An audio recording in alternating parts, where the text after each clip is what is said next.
partie était redevenu l'allié de l'Europe. Mais les événements qui ont marqué 2014 ont rappelé le climat de la guerre froide.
Comment sommes-nous replongés dans une logique de guerre en quelques mois?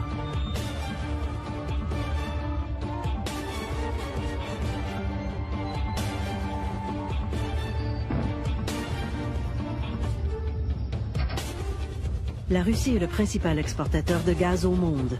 Son implication dans la guerre de l'Ukraine aura-t-elle été patriotique ou économique? L'approvisionnement en énergie pourrait-il devenir la clé de l'avenir de l'Union européenne? Le Kremlin chercherait-il à affaiblir l'Europe par tous les moyens pour préserver sa domination économique?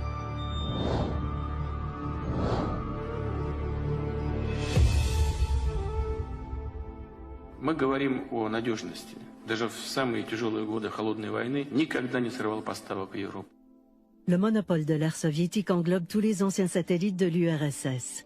De nos jours, les oligarques russes ont déséquilibré l'économie de la Russie au point que le pétrole et le gaz représentent plus de 50% de l'ensemble du produit intérieur brut.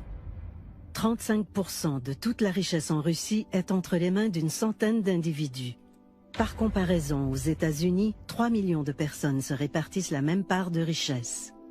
Jusqu'en 2011, 2/3 des exportations de gaz russe transitaient par l'Ukraine.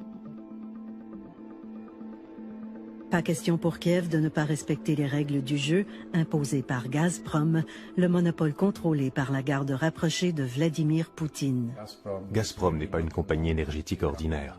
C'est une arme politique, économique et militaire aux mains du Kremlin.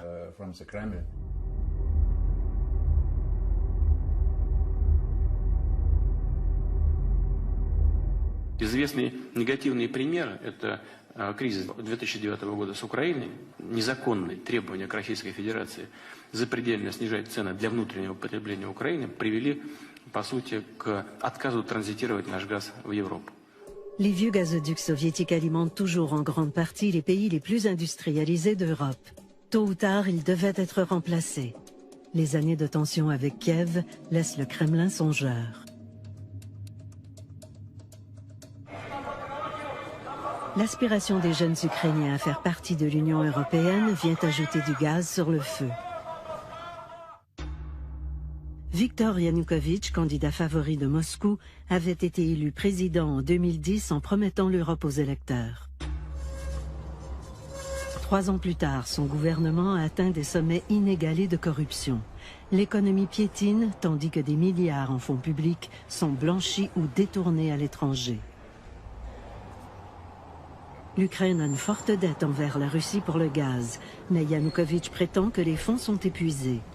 Moscou se sert de ce prétexte pour forcer Yanukovych à faire volte-face juste avant de signer un accord de libre-échange avec Bruxelles.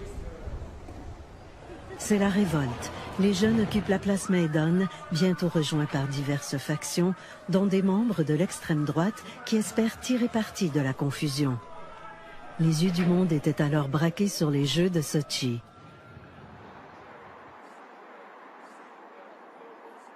Personne ne sait encore qui a tiré le premier. Mais le 20 février 2014, des centaines de gens sont tués par balle.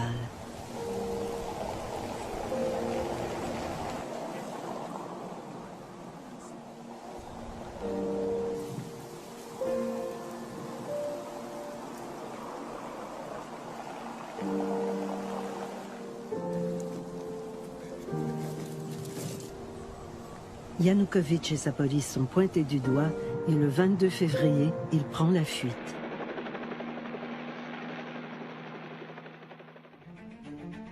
Inquiet de la tournure des événements, Moscou ne songe qu'à protéger son monopole du gaz en Europe. La première étape est le contrôle de la mer Noire. La base navale russe de Sébastopol, établie en Ukraine, en est la clé.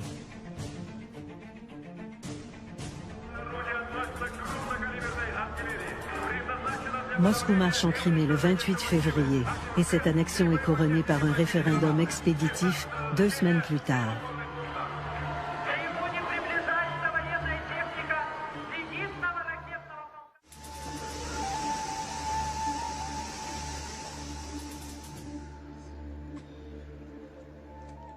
Avant de devenir un des écrivains les plus édités en France, Vladimir Fedorovski a fait partie de la diplomatie russe de Léonid Brejnev à Mikhail Gorbatchev. Poutine, pour moi, ce n'est pas un stratège, c'est un tacticien et c'est quelqu'un qui répond coup pour coup. Il n'y avait pas de stratégie, par exemple, de Poutine de la prise de la Crimée. Poutine a répondu à ça. Pourquoi? Parce que ça a commencé par cette controverse autour des taxes. Au début, l'entrée ou ne pas entrer l'Ukraine à l'Union européenne. Il sous-estime à ce moment-là la faiblesse, la corruption du président Yanukovych. Yanukovych est viré. Poutine, c'est un joueur, mais c'est plus un judoka qu'un joueur d'échecs et c'est plus un tacticien qu'un stratège.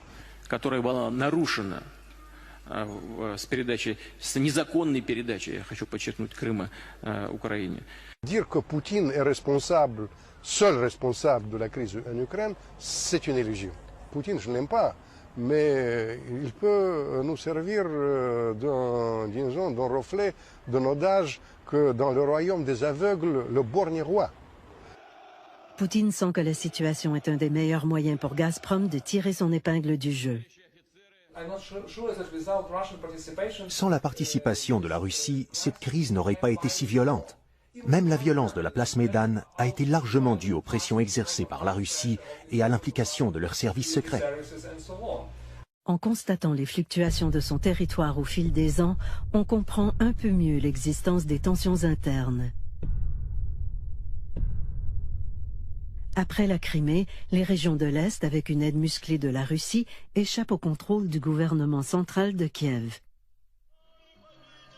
On voit apparaître dans les médias de nouveaux drapeaux et tracés de cartes, comme pour mieux donner un côté irréversible à l'autonomie de facto des provinces de l'Est de l'Ukraine. En novembre 2014, un gouvernement séparatiste est élu à Donetsk. La démocratie expéditive reste encore efficace. Nous aurons alors une Ukraine amputée, possiblement isolée de la mer, sans son industrie lourde, une région très amère, sentant avoir été trahie par l'Occident.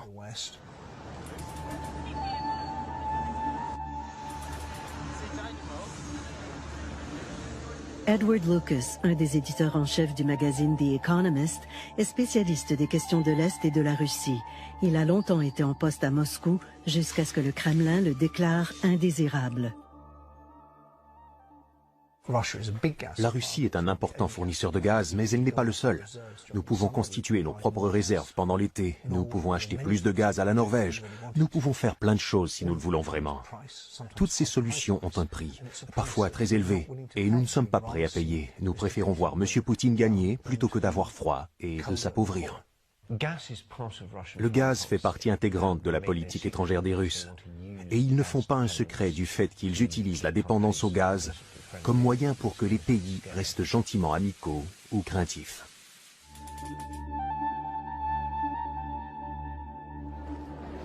Ce qui s'est produit en Ukraine pourrait-il gagner les pays de l'ex-bloc soviétique qui font partie de l'Union européenne, comme la Bulgarie?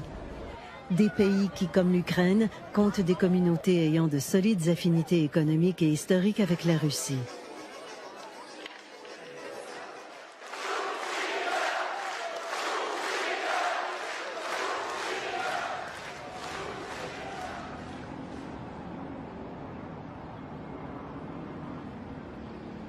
Vassil Filippov a toujours été étroitement associé au service secret. Il est devenu le grand patron de Bulgargaz, puis il a réalisé qu'il ne travaillait pas pour le développement de son propre pays, mais plutôt pour celui des Russes. Suite à ses dénonciations publiques, il a échappé à plusieurs attentats à sa vie. Il est toujours armé, possède 10 numéros de téléphone pour déjouer l'écoute électronique et a installé des vitres pare-balles tout autour de son bureau. La Bulgarie n'a jamais pu développer son indépendance énergétique. Elle s'est toujours laissée gouverner, exploiter ou entraver par l'Union soviétique. Et la Russie d'aujourd'hui est le successeur de cet État colonial. Les réserves sont énormes et le gaz russe a toujours trouvé preneur en Europe. Pour certains pays, la dépendance est totale. Le but de Gazprom est que les choses restent ainsi. La Russie dépend entièrement de ses exportations. Elle n'a rien d'autre à exporter. Suite aux multiples conflits gaziers entre 2005 et 2009, Gazprom et ses partenaires européens contournent l'Ukraine par le nord avec un premier gazoduc passant sous la mer Baltique en 2011, Nord Stream. Poutine entend aller plus loin avec le projet South Stream. L'idée est de faire passer le reste du gaz sous la mer Noire pour en ressortir en Bulgarie.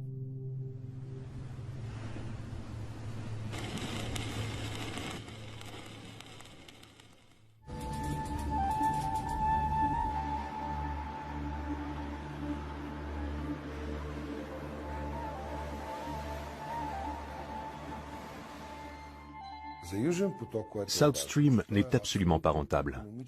C'est un projet purement politique pour favoriser l'expansion du gaz russe.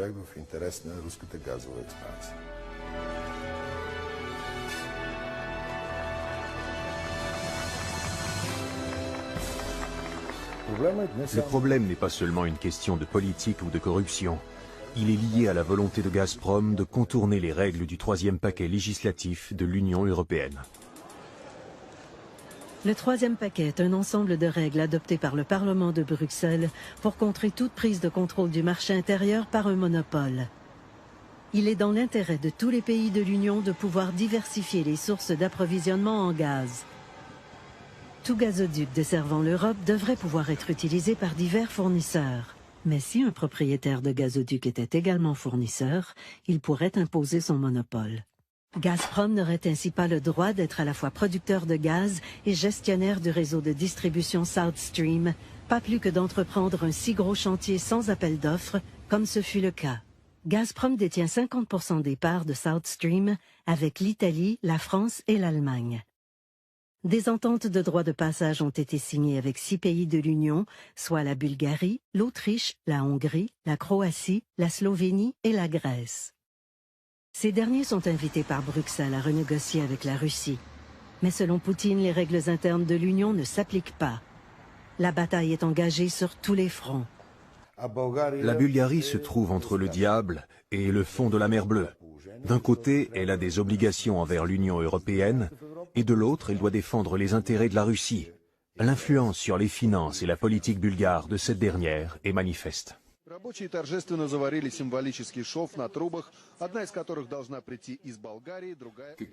Personne ne parle du coût de South Stream. C'est une source d'incertitude, puisqu'il s'agit manifestement d'un projet d'infrastructure dont Poutine s'est servi pour faire du chantage en Ukraine. Les pressions des Américains et de Bruxelles ont eu raison de South Stream. Poutine en a profité pour déclarer l'abandon de ce projet mort-né. À la place, et pour une fraction du coût, Gazprom pourrait construire un gazoduc passant par des territoires mieux soumis aux désirs du Kremlin. Serait-ce le véritable enjeu de la guerre en Ukraine? En attendant, Poutine a signé une alliance gazière avec la Turquie, un autre membre de l'OTAN mais pas de l'Union européenne. de quoi semer encore plus la zizanie. La crise en Ukraine repose sur un enjeu énergétique. Les pipelines qui traversent l'Ukraine fournissent l'ensemble de l'Europe et rapportent des milliards aux Russes. Mais il y a une question plus importante que personne n'a l'air de comprendre. Мне кажется, что русский и украинский народ – это практически один народ. Вот кто бы чего ни говорил.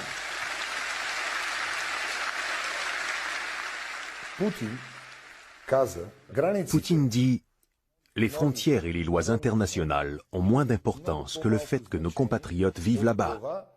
Ils sont 1, 2, 3 millions et nous avons le devoir d'aller les aider. Les règles européennes ne s'appliquent pas. »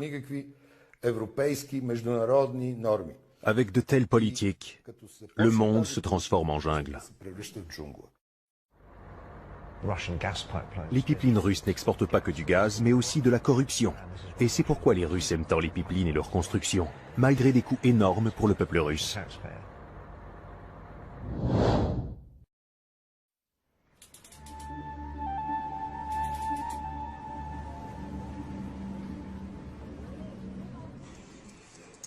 Co-fondateur du site Bivol qui enquête sur la corruption et les liens entre politique et crime organisé, Hassan Yordanov a été choisi par Reporters sans frontières pour sa liste des 100 héros de l'information en 2014. S'il est beaucoup question de corruption en Bulgarie, les vrais responsables sont les entités économiques sous le contrôle de structures politiques liées à la sécurité d'État et aux services secrets comme le KGB, auquel appartenait notamment M. Poutine. Pendant l'ère soviétique, la Bulgarie a été le plus fidèle vassal de la Russie. La transition démocratique que le pays a connue à compter des années 90 a suivi de très près le modèle russe. Appropriation des biens publics par les oligarques, formation de cartels, contrôle de la presse et des partis politiques.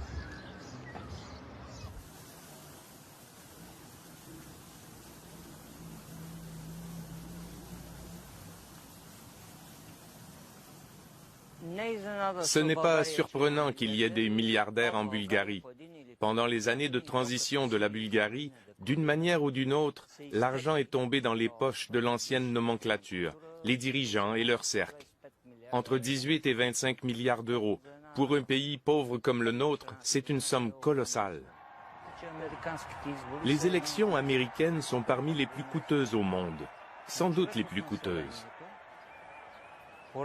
Eh bien, lors des campagnes électorales, la Bulgarie dépense plus par habitant que ce qui se fait aux États-Unis. Un pays pauvre qui dépense plus que les riches États-Unis. Tout cet argent vient des cercles oligarchiques. Le plus pauvre pays de l'Union européenne est pourtant un des pays avec le plus de voitures de luxe per capita, une luxueuse Riviera et des habitudes de vie dignes des grandes économies. Tandis qu'une majorité de Bulgares vivent pratiquement au seuil de la pauvreté. Les retraités, les chômeurs et les minorités ethniques ne touchent que 100 € par mois.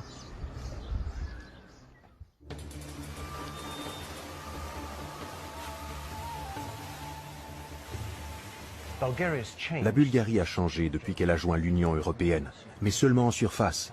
Les problèmes fondamentaux n'ont pas changé. Je parle ici de la superposition entre affaires et politique, entre criminalité et politique, mais d'abord et avant tout de l'influence russe. Il est clair que la Russie est prête à exercer toutes sortes de pressions sur les pays qui lui désobéissent.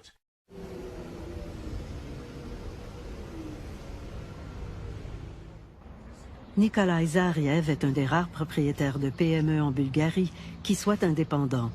Non seulement il doit encore beaucoup aux banques officielles, mais il a dû emprunter parallèlement pour assurer la protection de son entreprise.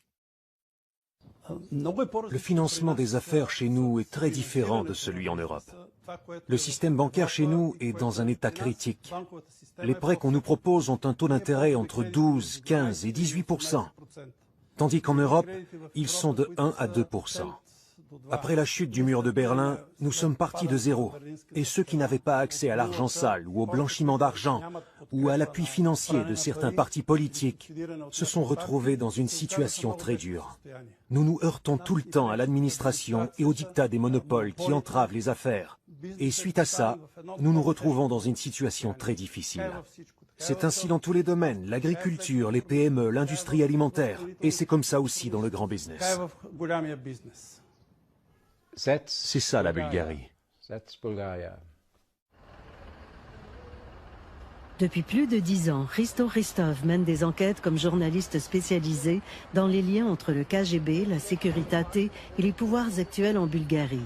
Son logement a été saccagé, sa voiture vandalisée et à maintes reprises, lui et sa famille ont été menacés directement. Les services spéciaux actuels se croient au-dessus de la loi. Ils travaillent en grande partie comme ils le faisaient il y a 25 ans et plus. En se plaçant au-dessus de la loi, ils ne servent plus l'intérêt commun. Et ils sont dirigés par des gens encadrés par Moscou. Le contrôle du gaz, c'est le contrôle du pouvoir. Or, dans le modèle russe, la majorité des détenteurs du pouvoir sont les héritiers de ceux qui, avant, tiraient les ficelles dans l'ombre. Voici le serment d'allégeance au KGB d'un homme qui est devenu conseiller du Premier ministre. Poutine excelle dans l'art de repérer les gens vulnérables. Certains ont des sentiments anti-américains, d'autres sont plus réceptifs à la flatterie. Et parfois, il y a un intérêt commercial. Poutine repère les faiblesses. Il est très doué pour cela. Il se sert de son entraînement au KGB. Il sait comment manipuler les gens. Parfois, cela viole ouvertement la loi en causant de vrais scandales. Parfois, il joue de psychologie. Et c'est souvent un mélange entre les deux.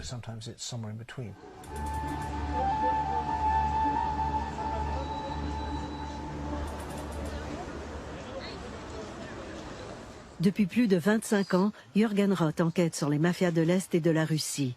Il a publié plus de 30 livres sur le sujet. Son domicile a été l'un des premiers à pouvoir être masqué sur Internet, car il a été l'objet de plusieurs menaces et intimidations, dont cette incitation publique à la violence d'un ex-ministre de l'Intérieur en Bulgarie. Les gouvernements des pays occidentaux ne sont pas vraiment convaincus que les systèmes démocratiques courent un danger quand il y a des liens entre les groupes criminels organisés, la mafia et les représentants de l'État. Au Monténégro, en Bulgarie, au Kosovo, dans tous ces cas, on constate des liens étroits entre le crime organisé, la corruption et l'élite politique.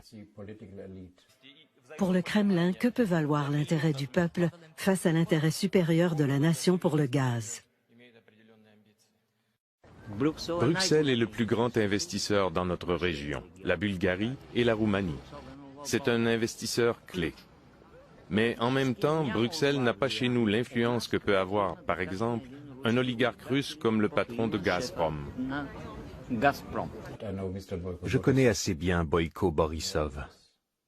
Quand il était Premier ministre de la Bulgarie, il m'a conté une anecdote de sa première rencontre avec M. Poutine à Danzig.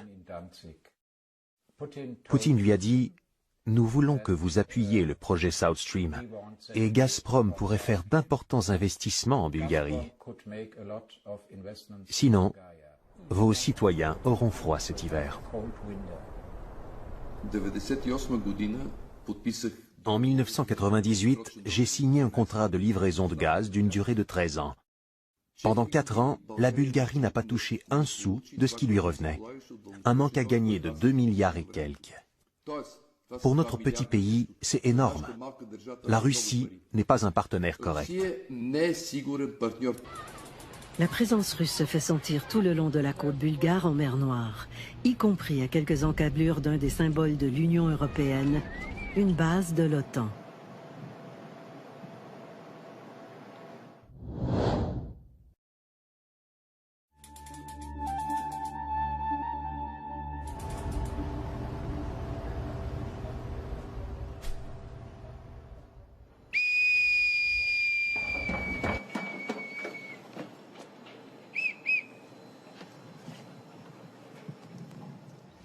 Depuis toujours, la mer Noire est un carrefour vital du point de vue militaire et pour intercepter la contrebande.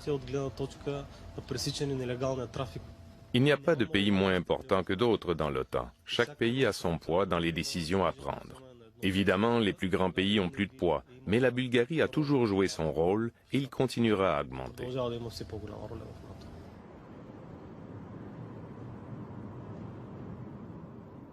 À la conférence de Yalta, les vainqueurs de la Deuxième Guerre mondiale signaient un accord garantissant la liberté de choix à tous les pays ayant des frontières avec la Russie. Mais l'Union soviétique ne tient pas sa promesse et les annexe tour à tour. Pour mettre un terme à cette expansion, le traité de l'Atlantique Nord est signé le 4 avril 1949. C'est la naissance de l'OTAN. L'OTAN est une structure unique, elle n'a pas d'équivalent. Avec son conseil permanent, les 28 pays, y compris le Canada, ont chacun leur vote et doivent s'entendre ensemble sur ce qu'il convient de faire. C'est bien pour tout le monde. L'organisation du traité de l'Atlantique Nord est passée depuis de 12 pays à 28 et peut compter 65 ans de paix en Europe. L'acte fondateur Russie-OTAN, signé en 1997, confirmait cet apaisement et la fin de la guerre froide. Il réaffirmait la détermination de l'OTAN et de la Russie de donner corps à leur engagement commun de construire une Europe stable, pacifique et sans division. Force est de constater que, moins de 20 ans plus tard, les relations se sont considérablement refroidies. L'accord signé par la Russie et l'OTAN en 1997 confirme cet apaisement. Le Conseil de l'Atlantique Nord a fait une déclaration en réponse à la situation entre l'Ukraine et la Russie, à l'effet que nous sommes unis. Une façon de le démontrer est de regrouper les alliés et de mener ce type d'exercice, d'être présent sur le terrain.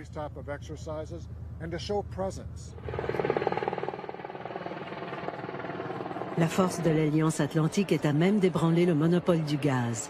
Mais Moscou n'interviendra pas militairement dans un pays membre de l'OTAN en raison de conséquences catastrophiques. Actuellement, la seule chose qui se passe, c'est qu'il y a une guerre dans un bout d'Ukraine où les gens sont russes.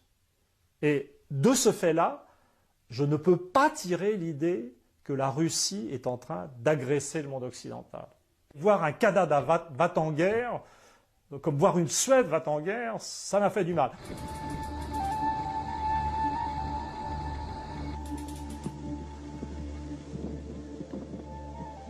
Le lieutenant général à la retraite Charles Bouchard a été commandant des forces de l'OTAN en 2011 lors de l'intervention militaire en Libye. Est-ce que l'OTAN est une force de dissuasion pour empêcher Poutine de faire quelque chose sur les marges? Non. C'est bien sûr, article 5, ça c'est la ligne. Mais Poutine le sait. Poutine sait qu'il ne peut pas croiser cette ligne-là. L'article 5 dit si un pays, un des membres de l'OTAN se fait envahir, tous les autres doivent voler à sa rescousse et défendre au meilleur de leur capacité et de leur volonté.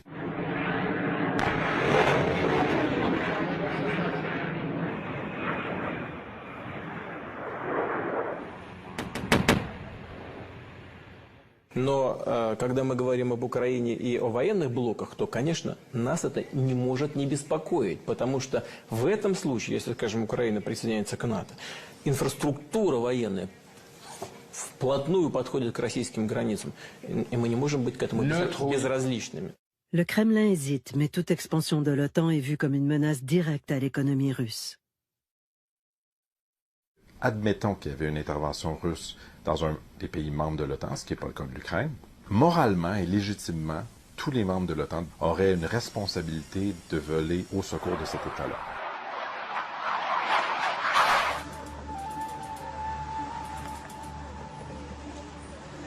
Lorsqu'on regarde l'importance de l'OTAN pour la Russie, c'est essentiellement parce que l'OTAN maintenant partage les frontières avec la Russie, ce qu'elle n'avait pas à la fin des années 90. Cette réponse-là, d'avoir déployé par exemple 6 F-18 en Roumanie, c'est essentiellement, ça vise à rassurer ces membres de l'OTAN-là, de l'Europe de l'Est. La Russie a toujours été portée sur ce genre de bravade. Elle sait que nous ne voulons pas de confrontation. La confrontation la fait paraître forte.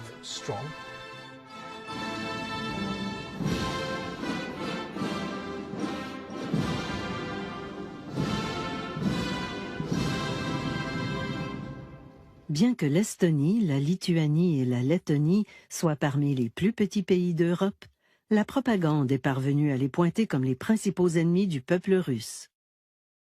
La sécurité militaire des pays baltes m'inquiète beaucoup. Leur situation est comme celle de Berlin-Ouest pendant la guerre froide. Ils représentent un symbole vital, mais sont indéfendables d'un point de vue militaire. La seule façon d'assurer la défense des pays baltes n'est pas en envoyant 2, 6, 10 ou même 20 avions de chasse, mais en faisant bien comprendre que tout le poids de l'OTAN est derrière eux.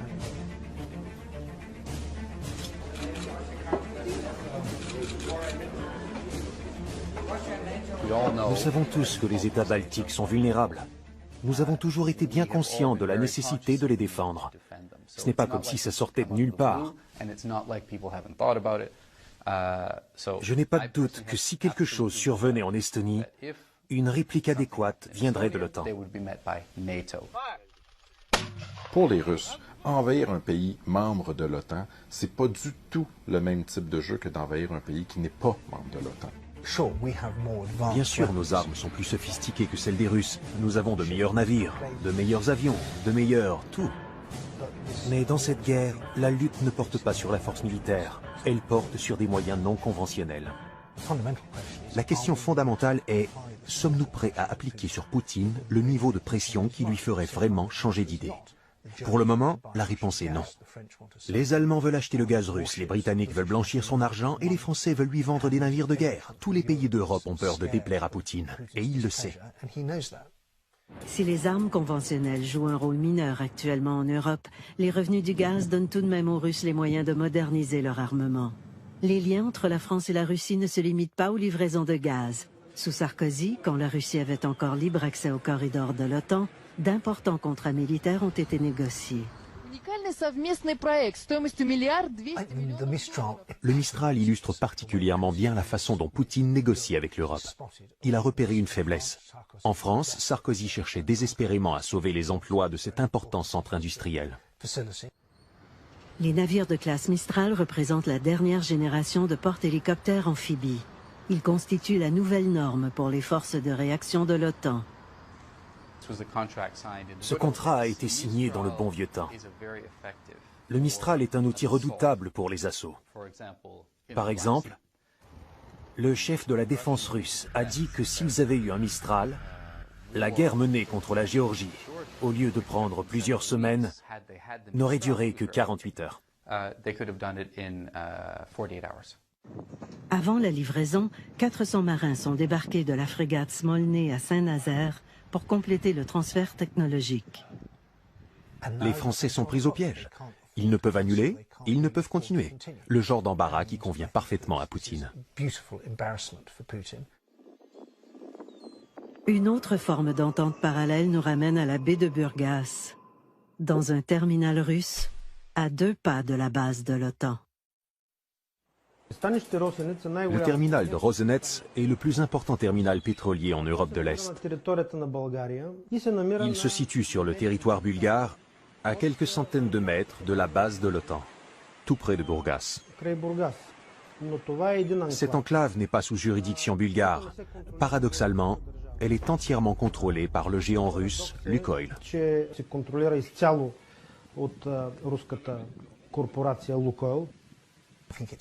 Après avoir si bien fait en Ukraine, il est tentant pour Poutine de chercher à miner la crédibilité de l'OTAN dans les États plus vulnérables. Ce secteur est 100 fois mieux protégé que nos frontières.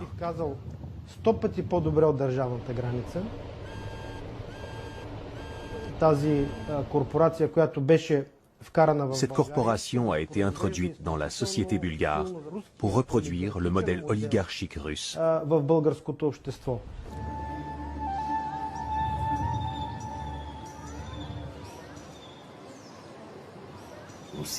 La Russie n'est pas un pays souverain, c'est Poutine et son despotisme.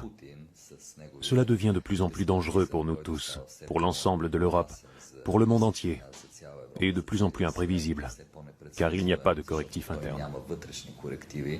Je pense que c'est un problème que Poutine n'ait pas de gens pour lui dire qu'il se trompe. Au début, il avait plusieurs conseillers qui lui donnaient un avis d'un côté, puis un différent de l'autre. Il décidait pour lui-même. Il semble maintenant entièrement dépendant sur les sources des services de renseignement, souvent fausses ou paranoïaques. et le plus souvent donné par des gens qui essaient de dire ce que le patron veut entendre. Il ne nous reste qu'à attendre des correctifs venant de l'extérieur. À ce chapitre, je suis en faveur d'une position plus ferme de la part de l'Union européenne et de celle des pays de l'Amérique du Nord, y compris le Canada. Parce que l'attitude agressive de la Russie ne peut être équilibrée et stoppée que par une prise de position catégorique du point de vue de la civilisation occidentale.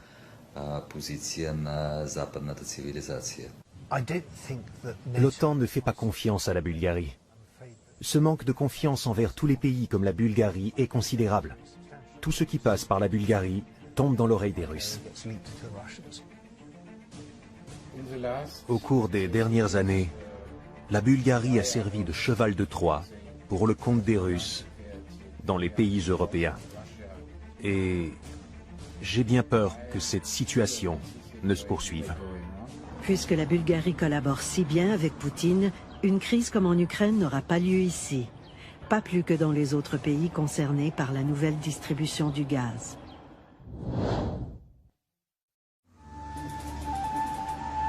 Pour moi, Poutine est complètement lisible. J'ai une rationalité, une maîtrise de soi tout à fait exceptionnelle, excellente formation, KGB. Comme disait Hélène Carrère d'Ancos, sans doute un jour, KGB pour la Russie, c'était l'équivalent de l'ENA en France, en mieux, puisque quand on voit nos gouvernements, en France, on n'a pas des mecs du niveau de Poutine. Moi, à mon sens, les Occidentaux devraient plutôt prendre exemple sur certaines choses de Russie actuellement. Il y a beaucoup de gens à l'Ouest, pas seulement à gauche, mais aussi à l'extrême droite, qui flirtent avec Poutine pour diverses raisons, que ce soit pour avoir du soutien, ou parce qu'ils détestent les États-Unis ou l'Union européenne. La Russie joue très efficacement avec ces cartes. Joseph Kobzon, idole des Russes. Soupçonné d'être lié à la mafia russe, les États-Unis lui refusent 2 fois un visa d'entrée. Il se mêle de politique dans tous les pays où il y a de l'influence russe.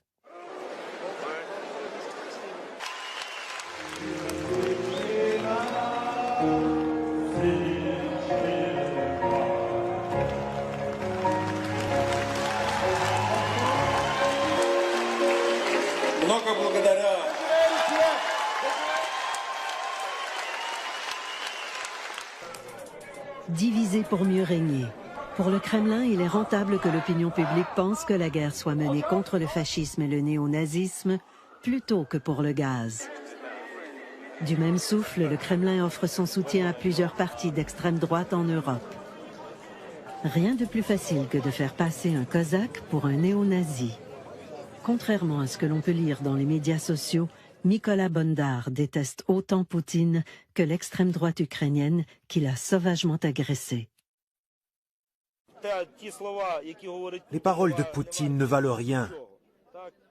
Même une fois l'armée russe partie, ce qui s'est passé ici mettra des années pour guérir. Mais il y a 2 guerres qui sont en cours. Il y a la guerre en Ukraine présentement, et disons les conflits à l'extérieur de l'Europe, mais surtout la guerre des mots. Dans tous les pays, on assiste présentement à une guerre des mots, et chacun tire avantage pour sa population nationale.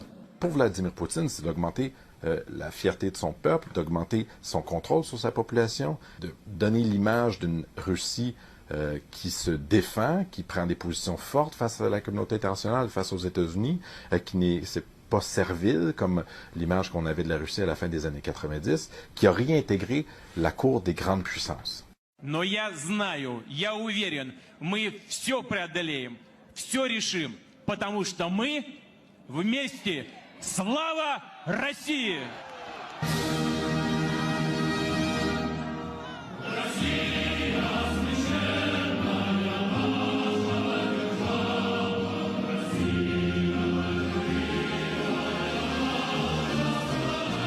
La Russie veut garder son rôle comme une des puissances militaires, économiques. Est-ce que c'est une grande puissance globale? Je pense qu'on peut maintenant conclure que c'est une puissance régionale plutôt, mais je pense qu'il veut continuer de s'assurer que ça demeure comme ça.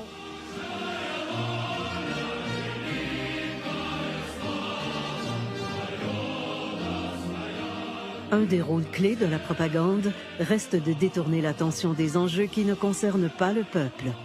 comme le fait que le gros des profits du gaz reste dans les poches des oligarques. Si vous demandez aux Russes, croyez-vous que votre pays est bien dirigé? Non. Croyez-vous que la corruption s'aggrave? Oui. Croyez-vous que les services publics s'améliorent? Non. Croyez-vous que les infrastructures sont meilleures? Non. Faites-vous confiance à vos dirigeants? Non. Êtes-vous satisfait de quoi que ce soit dans ce pays? Non. Aimez-vous Poutine? Oui.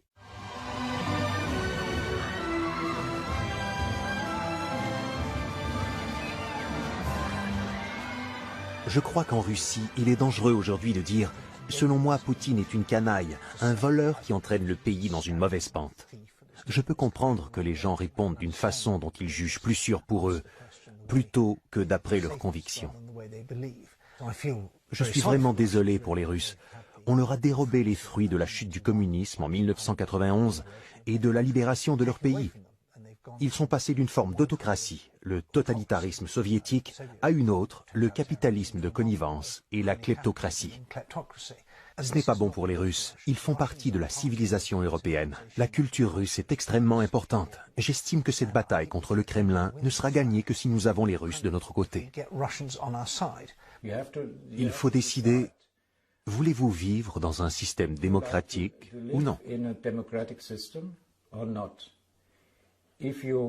Si vous faites partie de la Russie, ou si vous coopérez étroitement avec la Russie, il vous faut oublier la démocratie, l'état de droit, la primauté du droit, la liberté de presse, la liberté de parole, etc. Il n'y a pas de station de télévision indépendante au pays. En général, les Russes ne lisent pas la presse. Ils se tournent vers la télévision. Et quand elle appartient à l'État, on y voit toujours la même propagande. Des stations de télévision ont été fermées, des journaux ont été fermés, et des journalistes ont été tués et mis en prison. Tués ou mis en prison. Si vous qualifiez cela de liberté de presse, eh bien, c'est une liberté de presse à la russe.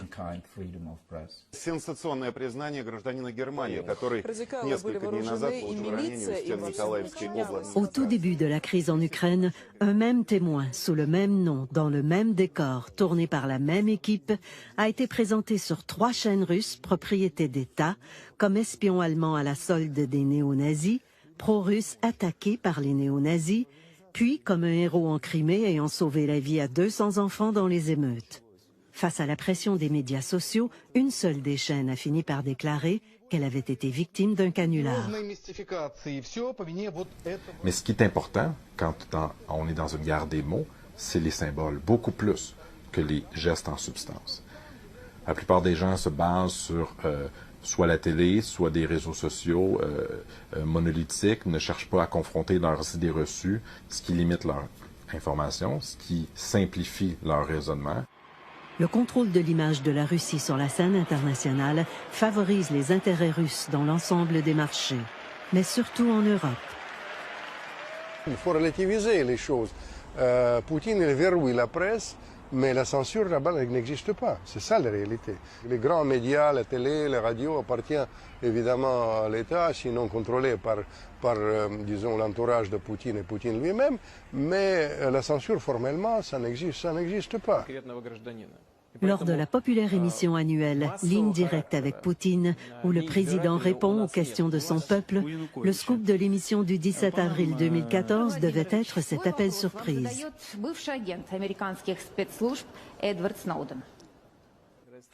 Je voudrais, monsieur, en savoir plus sur l'espionnage des communications en ligne et la collecte de données personnelles par les services de renseignement et de police. Le coup de théâtre a grandement déçu les supporters du responsable de la plus importante fuite de données de l'histoire du renseignement américain. Après coup, Snowden a senti le besoin de se justifier dans une lettre au Guardian. Il n'était pas devenu la marionnette de la propagande du Kremlin. Poutine a depuis prolongé de 3 ans son permis de séjour. Уважаемый господин Сноуден, вы бывший агент. Я раньше имел отношение к разведке. Так что мы с вами будем говорить на профессиональном языке. Прежде всего, у нас существует строгая законодательная регламентация, и поэтому Массового характера, неизбирательного у нас нет, и в соответствии с законом быть не может. Poutine fait appel à l'ambiguïté comme arme de guerre. Il dit une chose, mais il fait le contraire le lendemain. C'est très difficile pour nous. Nous nous attendons que la Russie agisse comme un État normal. Nous ne devrions pas. Nous devrions dire à Poutine, ce sont vos soldats. Ils ne sont pas en vacances, ils ne sont pas loués. Vous avez attaqué l'Ukraine, vous l'avez envahie, et il vous faut en subir les conséquences.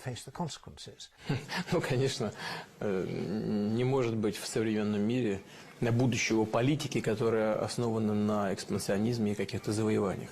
Разумеется, речь идет о том, что Россия в современном мире и в будущем может быть и должна быть партнером для наших традиционных. Ни российского национализма мы не будем поддерживать, ни империю не собираемся возрождать.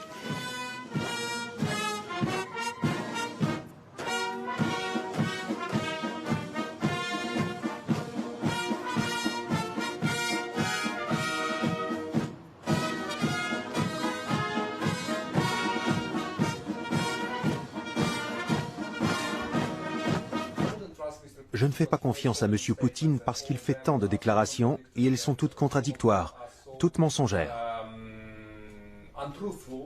Они врут. Никаких вооруженных сил, никаких инструкторов российских даже на юго-востоке Украины нет. Не было и нет. 2 mois plus tard, il a décoré des officiers russes en leur remettant des médailles pour la libération de la Crimée. Alors, quand donc a-t-il dit la vérité? Au début ou à la fin? Considéré comme un des plus grands intellectuels d'Ukraine, Nicolas Ryabtchouk a publié de nombreux livres et articles sur les problèmes d'identité nationale. Il a passé 3 ans aux États-Unis comme chercheur et enseignant. Pro-Europe, il est aujourd'hui directeur de la revue Critica. Tous les pays de l'Ouest, de l'OTAN, devraient être beaucoup plus fermes, car le danger est plus grave que les gens de l'Occident ne le perçoivent. Aujourd'hui, nous payons le prix pour un manque de réaction face à l'invasion de la Géorgie par la Russie. Что касается обороноспособности России, то в этом смысле наша страна является, безусловно, одним из лидеров в мире. Потому что это ядерная держава, и по качеству нашего ядерного оружия мы, пожалуй, реально занимаем, может быть, даже первое место в мире по качеству. Seul M. Poutine a la réponse si ce jeu est un jeu de dire on veut bien vous rappeler, on est une puissance nucléaire et il faut nous respecter, ou c'était un peu un bluff qui se passait.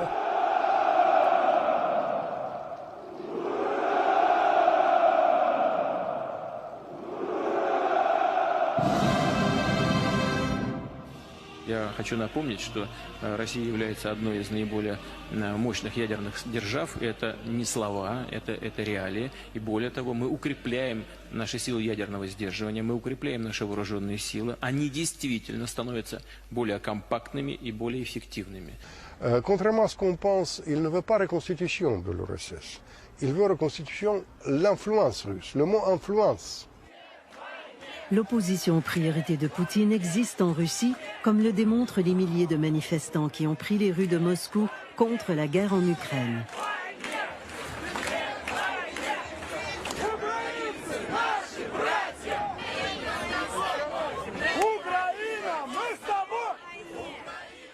L'approvisionnement de l'Europe en gaz ne se résume pas à une question de plomberie.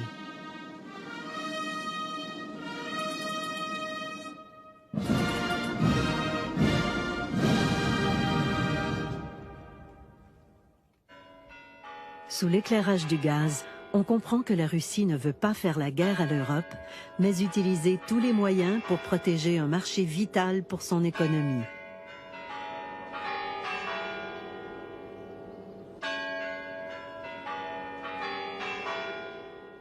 La crise implique autant intrigues politiques, corruption, propagande, que conflits armés. Une question reste sans réponse. Comment revenir au dialogue et s'éloigner de la logique de guerre? Le système russe de Poutine et du Kremlin n'est pas démocratique. C'est la grande différence et tout le monde devrait en être conscient. Je lui demanderai où sont les milliards et les milliards de dollars qui ont été volés à la Russie. Où sont-ils passés? Et qui sont ces complices occidentaux qui l'ont aidé à blanchir cet argent?